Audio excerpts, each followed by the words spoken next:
Happy Monday. I'm Sarah, and I'm here with Rachel. Hi. And we are setting the stage to do 3 very cute designs. And we can't wait. Okay. Yeah. All right, here we go. So, and everything is just going haywire at the very second. Okay, so I want to zoom out just a little. Okay, there we go. Okay. So my very first design, today we're focusing on fall nail art design. Mm-hmm. Easy ones. I have one that could be used even for Halloween if you still have clients who are doing Halloween, so that could be fun, but can also go over to fall, and that's the first one that I'm going to do. It's going to be using the Magpie neon pigments, which I happen to love. I'm going to show you a little bit different technique today because usually, well, as of lately, people are putting it over a velvet top, but I'm actually going to teach you to put it right directly onto the sticky layer today. And it does take a little bit of finesse, a little bit of practice, but I'm going to give you those tips and tricks. And then we have a design using some foils, and then we have a really fun line work design that Rachel's going to bring you. So I've started off with 2 coats of plain Jane cured for 60 seconds each. And then I'm going to be using Izzy and Zoe. So Great cute. Colors. I love the neon pigments. These are actually the original pigments, and then the pressed pigments are the new ones. Mm-hmm. And you use them in the same way, right? So we're rubbing that powder either onto the sticky layer or onto velvet top and creating our design from there. Today, we're going to be working on the sticky layer. So I'm actually going to remove the paper background, and we're going to work using the towel because, unfortunately, pigments can be a little bit messy, and we don't have a paper towel. Yeah. So I'm just going to put this onto a towel. But I would suggest having a paper towel if you're going to use the neon pigments. Now, what I'm going to do is use just the lids. You have plenty of product here in the lid, or you can add a little bit to it. So like orange, I feel like I have plenty in there with all of those little clumps. But the yellow, maybe I just need a hint more. So I'm going to drop some clumps in there just from the bottle. But you only need the tiniest bit. I would suggest always remembering with pigments that less is more. Mm-hmm. And working from the lid is going to make your life so much easier than working from the bottle because, well, I can't show you how to mess it up without showing you how to. Without actually making a gigantic mess. Making a gigantic mess, yes. Basically, there is just a lot of compacted pigment in this thing. I can do it on my glove. Go ahead. As I do it, you can explain. It just will make a giant mess everywhere, and you'll end up wasting a lot more product than you want, like with all of the fallout. Mm-hmm. We just usually will just use it out of the little cap. So you only use what you need rather than what you accidentally use. Yep, because picking up even this much, right? Do you see all of the clumps? There's that would so land much on your product. nail. And this is so much product. So even if I got rid of what was on there and I started with this much, that is still. Do you see that it's ending up clumping? Mm-hmm. You don't want clumps because we're working on a tacky layer today. So it might be a little bit more forgiving if you were working on velvet top, but working on a tacky layer, it's going to end up looking like this. Yeah, it'll get splotchy and you'll pick up all of these little clumps. Yeah. So you'll have like patchy, uneven bits of pigment rather than smooth, rather than smooth color. A smooth color. So even with how little, I've already wiped some out, but see how much fallout there is? But you want a smooth end product. So all of this is not going to work. That's why we work out of the lid. Okay. Mm-hmm. All right. So let me take all of that out of my brush. I need a new glove. Yep. I'll just keep it. It'll be all right. But this is why you want to have a paper towel, is because I'm using my towel to wipe all this, and you don't really want to spread the pigment. It will dye your towel. So always be working with a paper towel when you're working with pigments. Okay, so we're going to do candy corn. So do we want the white at the cuticle or white at the free edge? It goes white, orange, yellow. Do we want yellow toward me? Yellow toward you? The decisions. Yellow at the tip. Yellow at the tip. So that's what you're going to be asking your client, like how do they want to see it in the end? So we want yellow at the tip. Now, I have to think about the fact that there's going to be a little bit of product left and that could bleed into another. So I want to work with yellow first Because if a little bit of yellow ends up in my orange, you won't see it. But if a little bit of orange ends up in my yellow, that's no bueno. So you have to think about how it's going to go on and what's going to bleed into what. So starting with my yellow. And also, it's just easier to start with your lightest color first. So true. Now I'm going to break up all of these clumps in here because I need it to be a super smooth powder. I don't want any clumps left in my bristles. And I really just want my bristles saturated with the tiniest bit of product, right? You can see that there's just a little bit in my lid and everything's even going to the side. And I'm just squishing that product. No clumps wanted. And again, working on a tacky layer, so it's much less forgiving. So we have to go a little bit slower than we would if we were working on a velvet top. Hi, Melanie. Melanie Galloway. Hello. Hi, Mel. Oh, and now right there, we got a little bit of a dark piece of lint.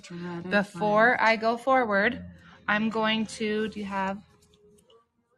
Hang on. I'm going to use even this dotting tool. You just want to get the lint off before you continue.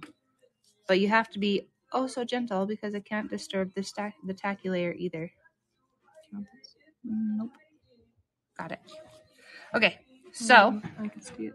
there's still a little one. Got it. Thanks. Performing Okay, surgery. so performing surgery. So we are just going to go slow and steady. And the yellow is the smallest. So I have to think, well, I guess the white is the smallest, the yellow is the second smallest, and then the orange makes up the bulk. So just always dipping back in, spreading just a little bit more up. We have a little bit of glitter still in my bristles, which that bites. Can you see that little piece of black glitter on there? So you want to not be using your applicator that you use for glitter with your pigments. And this is the reason why. But I'm in it and I'm showing you. And we're going to keep going. And it's just real life. Yep. And I even have another little. I missed it. Is there a reason you're not doing this on a velvet top coat? I'm just showing a different application technique that you can put it into a tacky layer, but there are specific rules to doing so. So now I'm going to try and get all of that pigment out. But remember, if yellow gets into our orange, we're okay. If orange gets into our yellow, if we were doing this opposite, then you would have an orangey yellow at the bottom, and that's not ideal. Same process. We're just going to break up all of those clumps and just work that into the bristles. And now I'm not going to start right at the yellow. I'm going to start right above it because I want to be able to blend those two, kind of like an ombre, but not.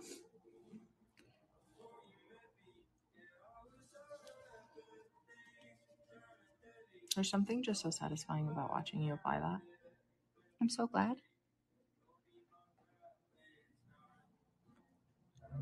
So this is how I first learned to do pigments because back then we didn't have matte top coat where we pressed it into. Right. So this is a labor of love when you work with the sticky, but I always like the outcome.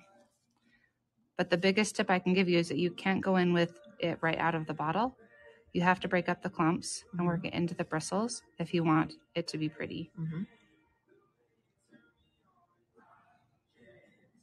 I think the more you say clumps, the more clump turns into one of those words that's like, that's not a word. How do you spell that? In my head, I'm like, C-L-U-M-P, is that clump?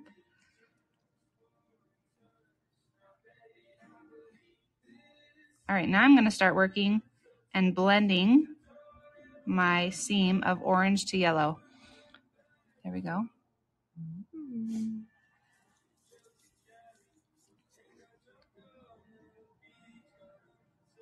All right, so we have our white tip, then we have our orange body, and then we have our yellow bottom. Now, here's the thing is that I want more yellow, and I think I want to fade the yellow up into the orange.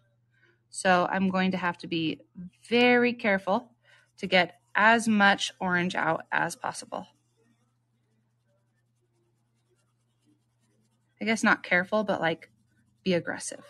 You know, Like you have to work it out. Makeup brush cleaners that look like 1,000 years ago when you would use like a sock bun.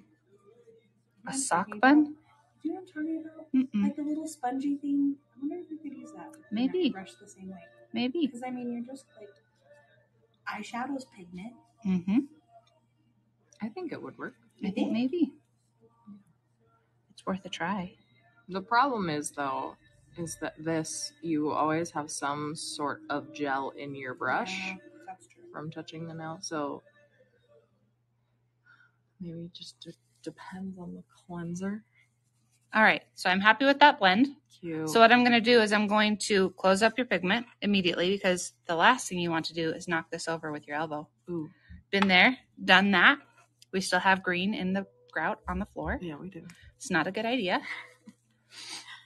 Zara lives on forever and ever on my floor. Mm-hmm. Okay, so I'm just going to go in with any clear coat. So you could use Give Me Strength Clear. You could use Get a Grip Clear. You could use Rubber Up Clear. But what I want to do is just cover up the pigment because I'm going to go in just with a little bit of line work. I'm going to just write the word boo, or you could write the word fall, or you could write the word love, or you could write the word happy, or you could write the word whatever word you're wanting. Yeah. But I need to make sure that this gets covered so that I don't disturb my pigment. Mm-hmm. By using Get a Grip or Rubber Up, I'm able to turn it over and make sure that I have a really nice, smooth layer for when I put on my words.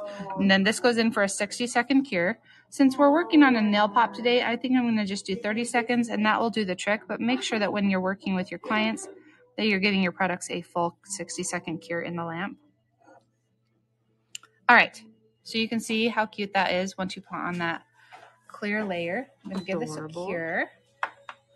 And then Rachel has out her palette because she's going to be doing line work with you. Mm-hmm. So I'm just going to use the black out of her palette. And I'm going to put the paper back on because this is where you would get rid of your mess, right? So you would throw away your paper towel. And then I'm going to get my Magpie detailer, which is my preferred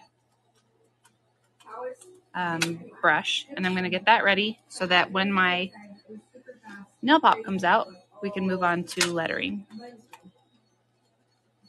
Do you want plus or regular? Honestly, it doesn't matter. I'm good with either. I don't have a ton of plus. Okay.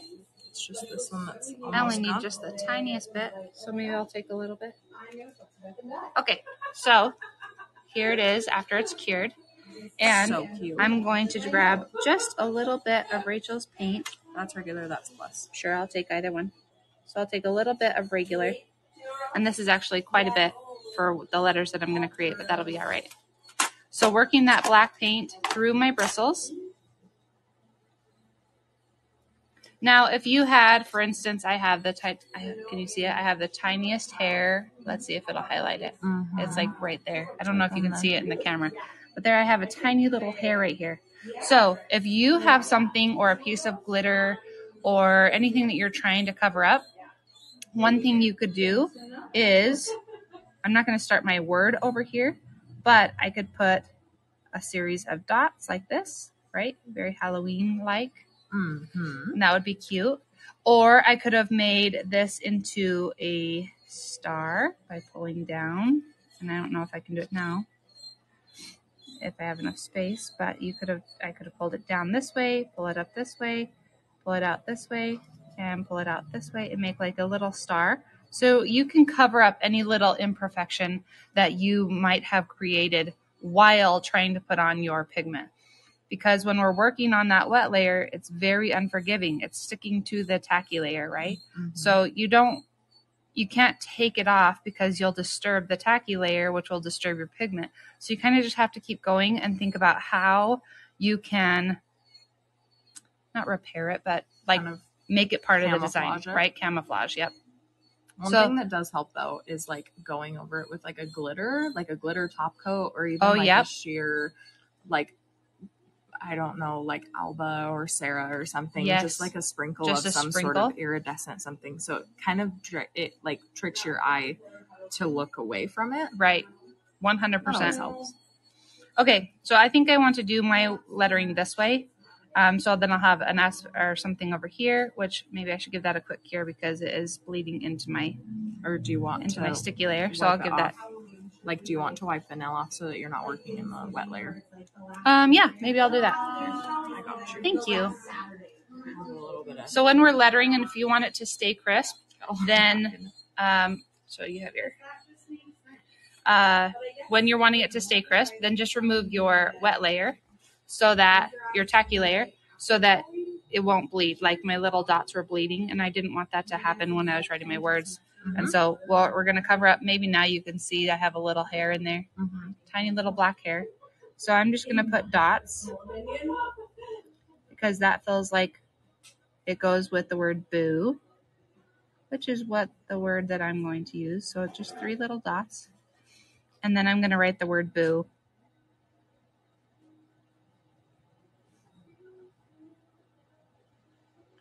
Now, when we're doing lettering, we just want to go slow and steady.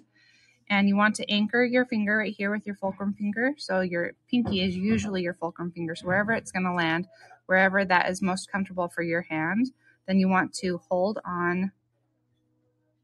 And because what it's doing is it's steadying this hand, and then it's steadying your fingers. It's doing a whole lot of work. The next thing is that you want to anchor your elbow into your side. If you are somebody who works with your elbow on the table, then that works too. But you need to be anchored all around. Because if you are not, then you're going to have really wobbly lines. We don't like wobbly lines. We do not like wobbly lines. The next thing is to break up the letter. So a bristle that has to make a curve will oftentimes have a give out point. And then your letter is going to have this kind of like offshoot. So you want to kind of break up the lettering and give your bristles a release on the tension so that you can have your letters land the way you want to. So when we do an O, we don't do an O like this. We do an O like you break it up like this. Because it's a lot different than writing with a pen or, you know, just using any normal writing utensil. Like, you have to kind of forget how to write and reteach yourself. Yep, absolutely. Completely different technique. That is a good tip, though, to break it up into multiple pieces. Just break it up. It's going to make your life so much easier.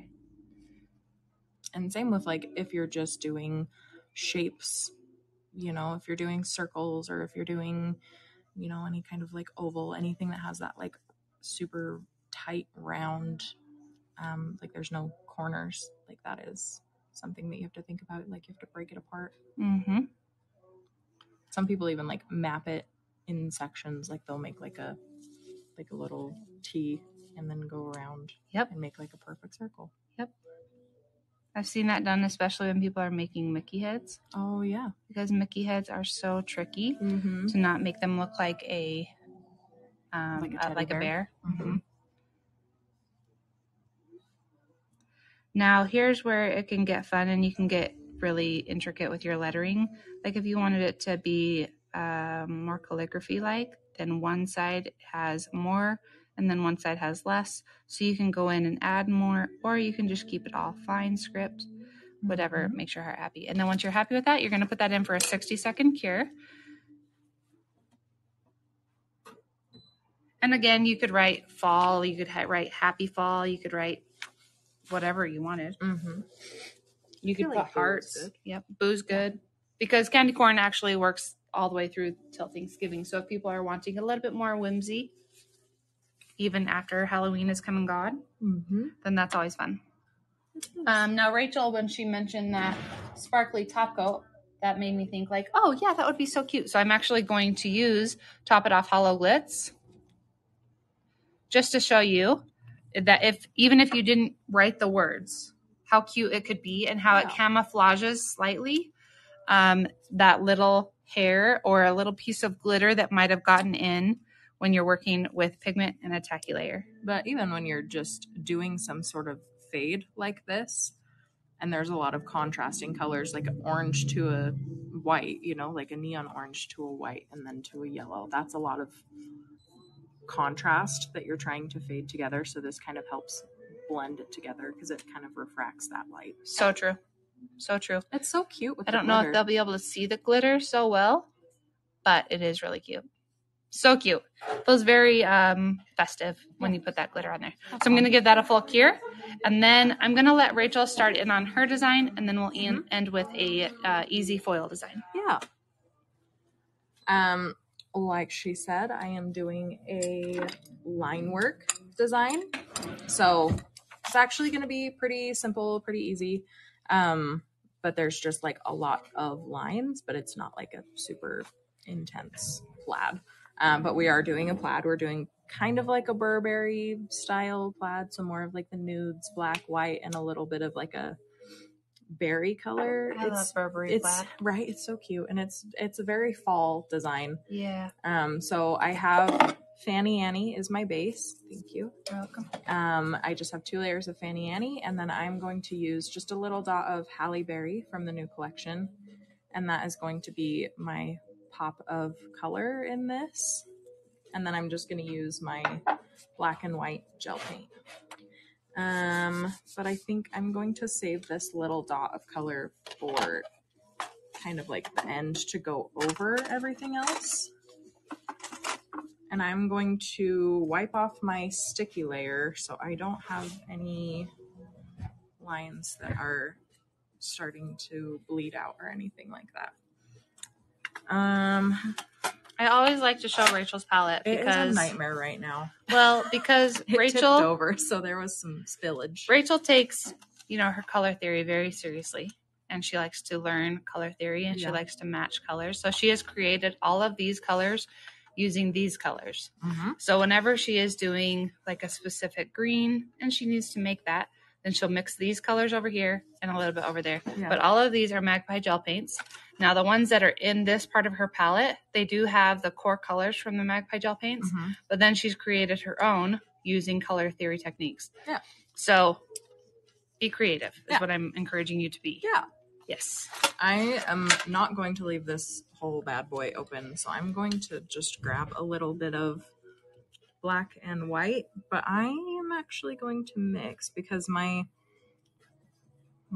colors have been in this palette for a while, and my white plus is kind of gooey. Yeah, so but I do want the little bit thicker viscosity, so I'm going to mix my regular and my plus. That is just one thing, is that the plus gel paints are a little bit thicker, so as they sit in your tin, they will thicken up. Yeah.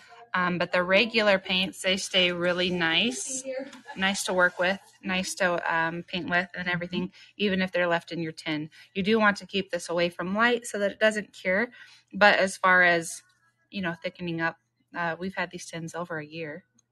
Yeah. Well over a year, and we're still using the same paints. Yeah. So it's very beneficial to have something like this if you use art gels a lot. And they're a little bit more on the like the thinner viscosity side, and you want them to thicken up a little bit. This helps. And then it's nice because you don't have to pull out all of your pots. You just have your palette. Spot. And our Magpie gel paints, they are on a little bit thinner of a viscosity, which makes them really nice for this palette. You just have to make sure to keep it upright. You don't want it to turn over because then they move, right? So this color where they landed here, this color landed here, this color landed here. So you don't want that to happen. So you just got to keep it upright. Yeah. All right. And we're going to get her out of here so she doesn't cause any trouble. All right. So here's my palette with my 3 colors. So I've got my black, my white, and my Halle Berry. So I'm going to do my thickest sections first because that is kind of like my background. So I'm using my Premium Detailer 9. So I just want a little bit of a thicker brush. And same thing that she was talking about before, you want to anchor yourself whenever you're doing some kind of line work. This kind, when I'm doing thicker, is not going to be as precise as my tiny thin lines, but I am still going to anchor myself because it's 10:30 in the morning and she's a little bit shaky. It could be 4 o'clock and I'd still be shaky. Yes. Yeah. And I'm just going to kind of use more heavy pressure and spread that color out. And I'm going to just make kind of like a thicker.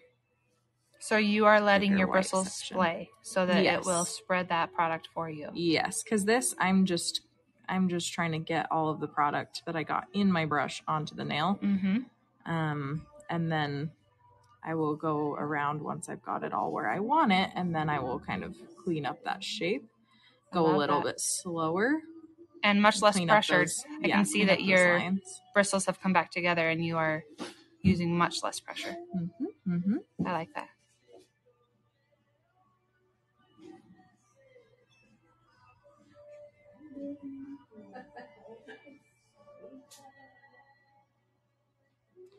I've got like little bits of lint in here, so we're gonna just get those guys out. Now our Magpie gel paints, they do self-level really nicely. They really do. The Plus self-levels less because it is a thicker consistency, but where she mixed the two together, it's evening itself out. The pigment is evening itself out, which is really, really nice to work with. It really is. It's just such a nice consistency. Like I mean, this is pretty much what the white Plus is like in the jar, but mine's just been in my palette so long. So you just gotta thin it out a little bit. Okay. And I think I just want to do I want to do a little section of white? I don't think I do. I think I'm going to just do one line of white. Okay. And then I'll go from there. And then with plaids like this, there's a lot of steps because you have to cure in between each layer, or else all of your lines will run together and it just won't be very cute. It just will kind of ruin your design. So you don't have to do a full 60, but I would suggest at least 20. Yeah. You want it to be hardened enough that it's not going to lift off. You want it to be stuck to the bottom, the layer it's curing to.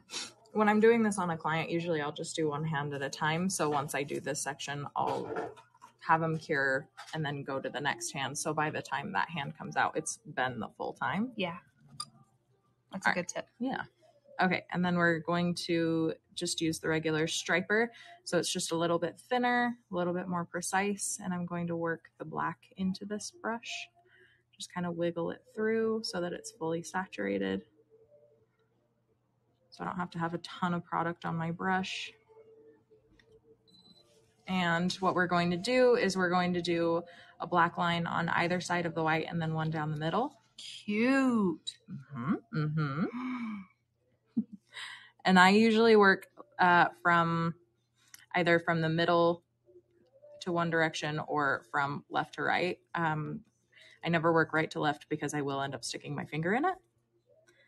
So that is something that you want to be aware of, is if you are prone to messing up your own designs, maybe try switching up the order of the things that you're doing.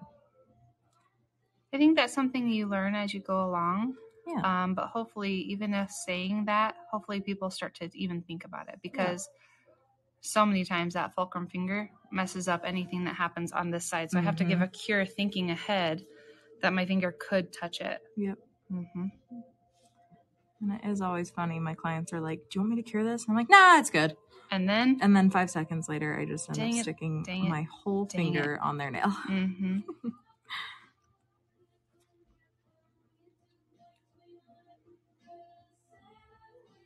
Now, your pressure here, you are barely even touching.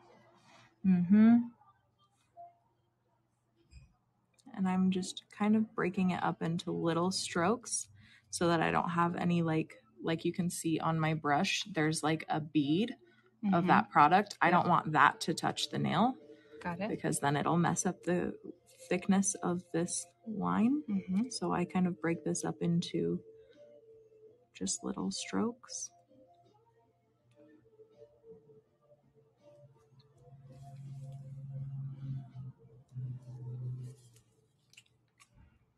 Very steady. And then we'll go right down the middle.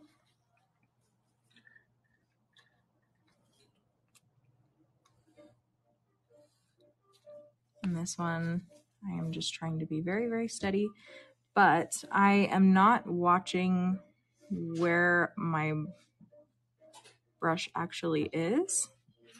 I am watching where my line is going. So I'm kind of mapping this before the brush even touches it. Like I'm watching underneath the brush. So I can kind of guide where I want it to go, if that makes sense. Does that help you make a straighter line? I think so. Okay. It could all be in my head, but No, I think you're right. I think that when we focus too much on the line, we've kind of lost in making a wiggly line instead of a straight line. Yeah, that makes sense.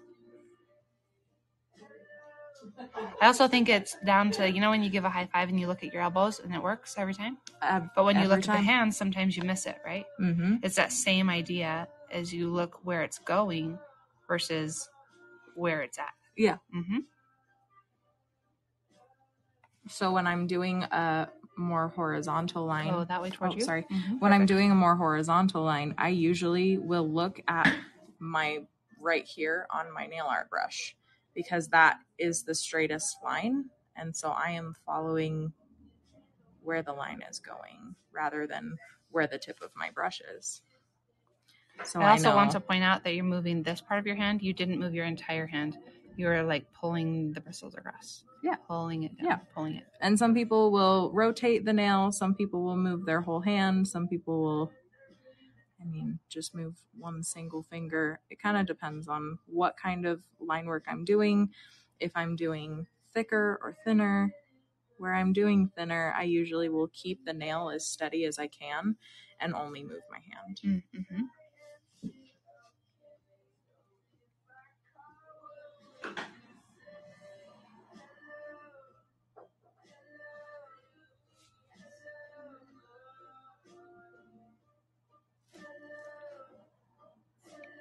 Almost just wiggled there.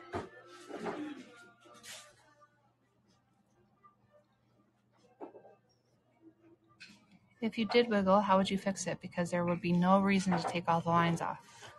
So how would you fix that one section? With a silicone tool, and I would just push it. Okay, push the gel? Mm-hmm. Okay. That usually is what I do if I have one part that is messed up, because I am not about to wipe off this whole thing that I just made. You can't start over. Mm-hmm. So I usually will just take off the tiniest little bit or just push it. Usually just pushing the product around will help. Mm-hmm. That's a little bit easier said than done. If you still have your tacky layer, then it's easier to move it around. But where I don't, and it would be black on a nude or on a white, that's a little bit less forgiving. So somehow you have to figure out how to erase. Yeah. Yep. So take like the tiniest little brush, like your Illustrator brush, and just with a little bit of cleanser on your brush, just almost kind of dry wipe it though. off. Almost dry. Almost dry. Because you don't want it to bleed into the rest of your lines. And then just move that over. Yeah. So there's a couple of tips to figure it out on how to erase. But what you don't want to do is start over. Yeah. There's no reason to be erasing your art, especially when you've already taken the time to do it. Yeah. It's better to just figure out how to erase that one tiny error.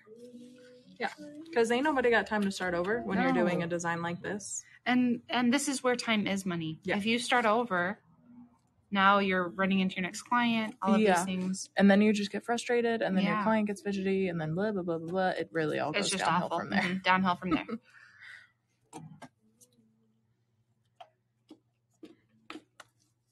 But I really do like line work. Like designs like this, there's something therapeutic about just doing straight, clean lines. There's something therapeutic about practicing straight lines for me. Yes. Yeah. Doing them on a client still gives me a little bit of anxiety, but practicing them is very like, that was nice. It is nice. And I'm going to take just a little bit in this. What color is this? Halle Berry. Such a beautiful color. If you haven't gotten Halle Berry yet, we suggest you get that. Just the whole collection, just really. Just a beautiful, beautiful plum color. Yeah, the whole autumn collection, autumn festival, absolutely delightful. And that guy got touched going in, but I'm not even going to worry about it because it's so far on the side. It's fine. Could have been me. Could have been you. Who knows? Could have been me. Yep. She's got black on her gloves.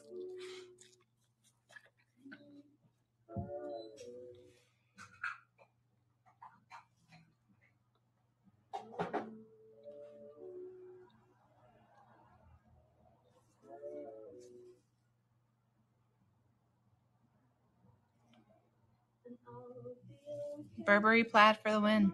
It really is just so cute, so classy. This would be an intermediate design for sure. How much would you charge for this? Like probably $5 a nail. Mm-hmm. Kind of depends on how many I'm doing. And if you were working on a client, you would be working nail to nail. Right? Yes. So this would be going in the lamp while you're working on the straight lines for the next nail. Mm-hmm. So I usually will break it up into sections. I'm a lot faster doing it on a client than I am on a nail pop. Because I feel like I have all the time in the world when I'm doing it on this, but on a client, I'm like, no. Mm-hmm. No, because they're going to move. I'm going to move. Yeah. It's going to be you got to get it done. Hectic. Mm-hmm. So I usually will do like all of the same step at the same time on all the nails. So I'll do all of the, that's freaking cute with that little bit of that red. So cute. So I'll do all of the white on all of the nails and then have them cure. And then I'll do all of the black. Mm-hmm. Just depending on how thin it is, how runny it is, you know, if they're moving, if they're causing problems. Sure. Mm-hmm. So that way I'm also not having to like wipe out my color in my brush in between each nail, because that just wastes a lot of time. Definitely. Yeah. So definitely. Okay, so we're going to make sure that on a client, we're going to give this a full 60-second cure, but since it's on a nail pop, you can just leave it in the whole time. Oh, just leave it and then you'll top coat it in a moment? Yeah. Okay, so then I'm going to get on with our last design, which I'm starting with Clara's Mud. This is the first layer, and I am going to put a second layer on there. I've been a little obsessed with this color, to be honest. Clara's Mud is just beautiful. The prettiest milk chocolate brown. I really do love it for this season. Browns this year are very popular. I think browns are popular every year, and maybe I'm just not a brown girl, but this year I'm obsessed with brown. I love it. I just think it's just such a beautiful tone. Ugh, it's just delicious. It's perfect. Clara's Mud, absolutely gorgeous. All right, so I'm going to give that a pretend 60-second cure. Here's yours. A pretend 60-second cure. And then while that is in the lamp, we are going to discuss full foiled and get foiled real fast. So full foiled and get foiled are our two foil gels. Get foiled is meant more for abstract nail foil transfer. So this would be like what I'm going to use today. And this is going to be when you have those patchy little snippets of foil on the nail plate. But if you had a foil that you wanted to be a full foil transfer, for instance, our floral foils or our torty foils, things like that. Anything that's like a full design. Yep. Where you want that to cover the whole nail or even like 3/4 of a nail or a whole section of nail, then you'll want to use full foiled. Full foiled is extremely, extremely sticky. So this you want to make sure you're putting on very thin. It has a very rubbery texture when you apply it, which is actually really fun to apply. Just be very careful that you're not like, wow, that's so juicy and delicious. Yeah. You want to keep this very thin so that it gets a really great cure. You can cure it for 60 to 120 seconds. And the longer you cure it, the stickier it will be.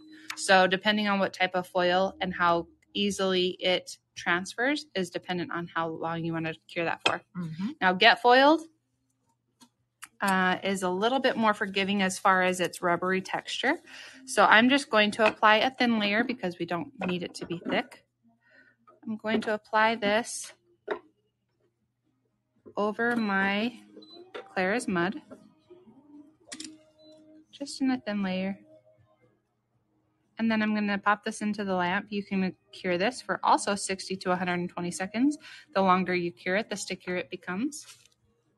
So that one I can't flub. You know how when we're on a live, we remind you that with a real client, you have to give a full cure, but on a nail pop, we can kind of skip it. Not when you're practicing get foiled and full foiled. You do have to give these a full cure to get their full effect. Okay. Or else you will have some problems. Or else it won't work, and then you're going to be like, dang it, I should have just done it right. That was dumb. So the foils that I've chosen today are all fall foils. So this is a quick, easy design. This is for those clients who want something simple, or they arrive late to their to their appointment, or they have to get somewhere, quickly. So the colors that I've chosen is Winnie, Simba, Garfield, Buzz, and then I'm going to show you how to cut out some Lumiere. So all of these are just fall colors that I thought were super cute together. When you're cutting foil,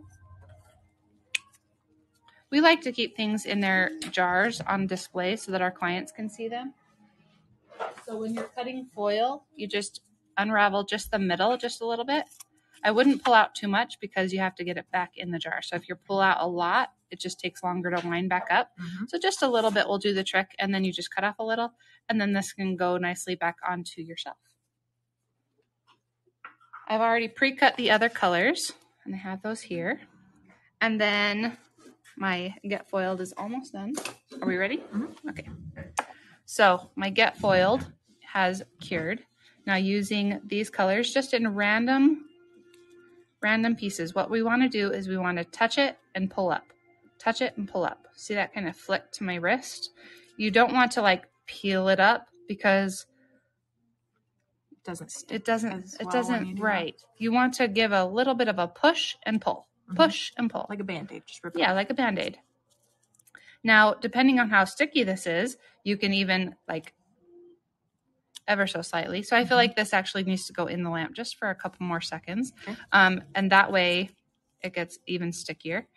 So sometimes you can have a sticky layer on a gel polish and you wouldn't need to use a full foiled transfer gel, but some of the gel polishes are slippery. And so that's when you would use this, but make sure you're just giving it a full cure. And this side might not have seen the lamp. Remember, we're working on nail pops. So I am going to put that in just for a little bit longer.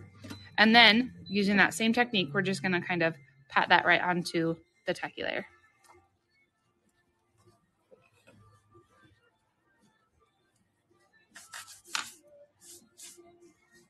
What's your favorite foil?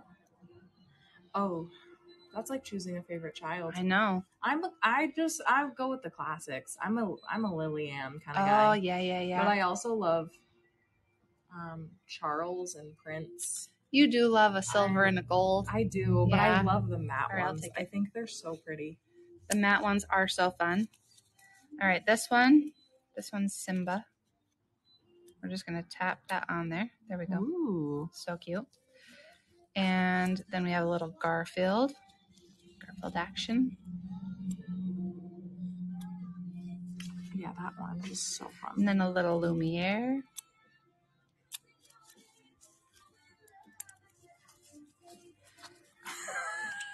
Stick to your gloves. A little Winnie. Ooh. And I don't want Claire's mud to disappear. Yeah. So I do want it to still be visible in the background as one of my colors, even though it's not a foil. And then this one, because I've already attached that. So make sure you're curing your Get Foiled all the way. And then that would have come off just like these did. Okay. So we're just going to pretend all together that Buzz is a patch of Buzz right there.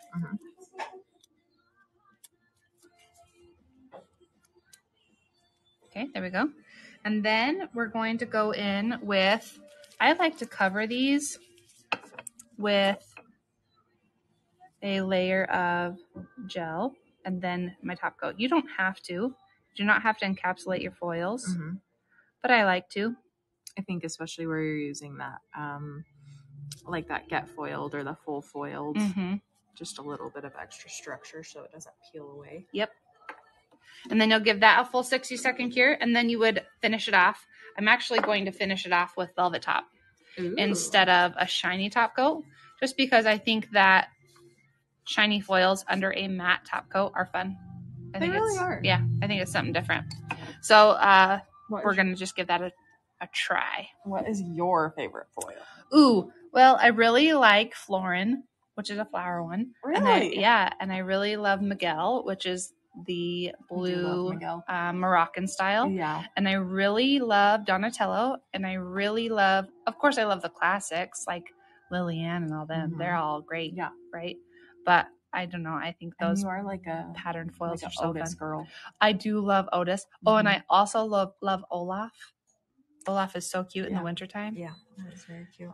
Olaf doesn't have a big season, but it is really cute and really effective. I feel like there's two foil in one. I also like Obi.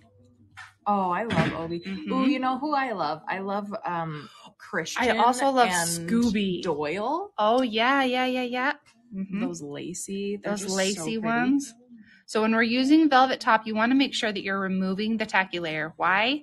Because we don't want the tacky layer to transfer into our velvet top, because then your velvet top will be streaky and all of the shiny layer will sink to the bottom of your velvet top. So then by the time you get to the bottom, your velvet top will no longer be matte.